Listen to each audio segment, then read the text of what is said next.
there, this is JP with Slug Magazine, another edition of Localized, where we interview local artists. JR Boyce just got off stage. He's in John Ross Boyce and His Troubles. You guys did a great job out there. How did you feel? I felt great, man. You know, like I try not to like. I think I interacted with the audience more than I usually do. Like I try to not like think about like. I mean, like a lot of rock music for me is about like sort of the Dionysian arts, like the Bacchanalian cult.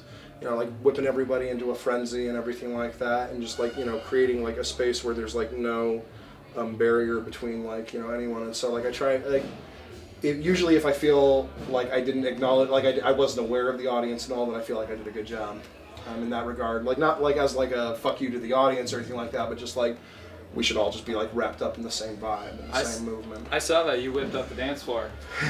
Seriously, the best response we've seen probably all year for the opening act. So good job. Oh well, thank you, thank you. Yeah, and you guys haven't been together too long, so that's pretty impressive. 2 months, you were telling me? 2 to 3. I think probably 3 by now is fair. You know, like I can't tell how long I've been saying 2 months. It's probably been about a month since I've been saying 2 months. So you're originally a solo artist, and these guys kind of came to help fill out your sound. Fill it out, yeah. Well, I always envisioned like the music that I was doing as like a full band endeavor, you know. But like I just don't have like the wherewithal to like do it all my own in like a recording studio or anything like that. So. Speaking of, you guys are recording now. We are recording, yes. We're recording at Dark Rift Studios in Provo. In Pleasant Grove, I mean, it's actually a metal studio. Oh, really? But like these guys, I think, wanted to like expand like their sound a little bit, and saw us play and like, you know, offered us some time and everything like that. And so, I mean, you know, we'll take free drinks, free studio time, free pussy, whatever. You know, we'll take whatever people give us. As long as it's free. As long as we don't have to pay for it, because we're a bunch of broke motherfuckers. But such is the life of a gutter country artist, as you describe yourself. Is that a good, accurate moniker? And where does that come from? Well, like I think we're really like inspired by like the outlaw country music. You know, growing up, like Willie Nelson was my first Halloween costume, so that gives you kind of an indication of the environment that I grew up in. Which is Texas, actually. We're both from Texas. Houston, yeah, which is Houston, Texas. Yeah, West Dallas. Houston. And so you know, like we're really big admirers of obviously like Cash and Willie Nelson, like Merle Haggard, the bigger names, but also Townes Van Zandt, Steve Earle. And then like some non-country artists, Tom Waits in particular, Nick Cave in particular, and so like you know, we wanted to play a style that was like in homage to like that outlaw country movement, but at the same time kind of make it our own, and make it dirtier, make it nastier a little bit. So like we came up with gutter country, you know. That's great. That's a great title, I think, for what it is, and it's got that kind of gritty feel to it, and it comes out in your lyrics as well. How does that process happen?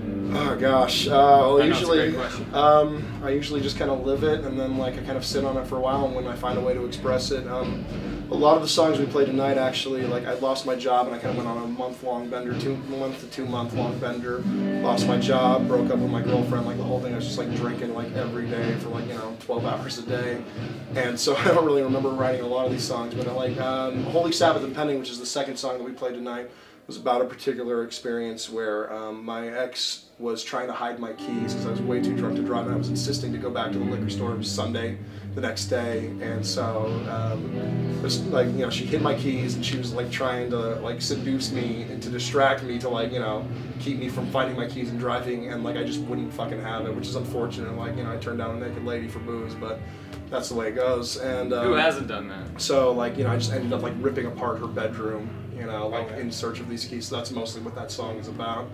So it's mostly just like stuff from life. The last song we played, "The Pills Ain't Working Anymore," is about my former pill problem, you know. So. But you're overcoming it. There's troubles, you know. Yeah. Sing them out. Sing them out and then get rid of them. Yeah. Right. I'm like 3 or 4 months clean now off of. Wow, that's great. Good job. So, yeah. Speaking of getting things off your chest, you're a great writer at Slug, and you've done some interviews with God. What was it again? You did some comics for us, right? Oh yeah. It was called Kagan's Dubois. I was a BYU student at the time, so I had to use a pseudonym. It was called Kagan's Dubois versus the Lord. It was just like the same stick figure format, like me, a stick figure version of myself, like looking up at God, and like I kind of conceived God, I guess, as like sort of like my college roommate, just kind of like a dumbass and not like really aware of anything, you know, like it was like, you know, I don't know, just like kind of like the dumbest college roommate you've ever had, I guess. And it was called Kagan's Dubois versus the Lord, and it would just be these little exchanges back and forth between you and the Lord. Between me and the Lord, yeah. Which I think is uber pretentious to even consider that I would be like talking to God, but whatever, you know. No, I think you know, I do it on a daily. I do pretension like Debbie does Dallas, man. He is pretty pretentious, but a great writer. I mean, that makes for great writing. You've written for Slug for how long now? Going on like 3 years now, I think. I started doing the book reviews, and then did some features, and I took a leave of absence for a little while, and I actually owe them a couple of reviews, so I got to get on that as soon as I'm done with this interview. Okay, yeah, well, because Angela may be mad at you if we don't. So, well, she still gave me the booze bracelet, so great. like I think she's not too mad. Well, thanks for playing tonight, man. Check out your Twitter, JR. What is it? JR and Troubles at Twitter. And your website? What do you have? We don't have a website just yet, but it'll be in the future. We just registered the domain. It's troubledtunes.com.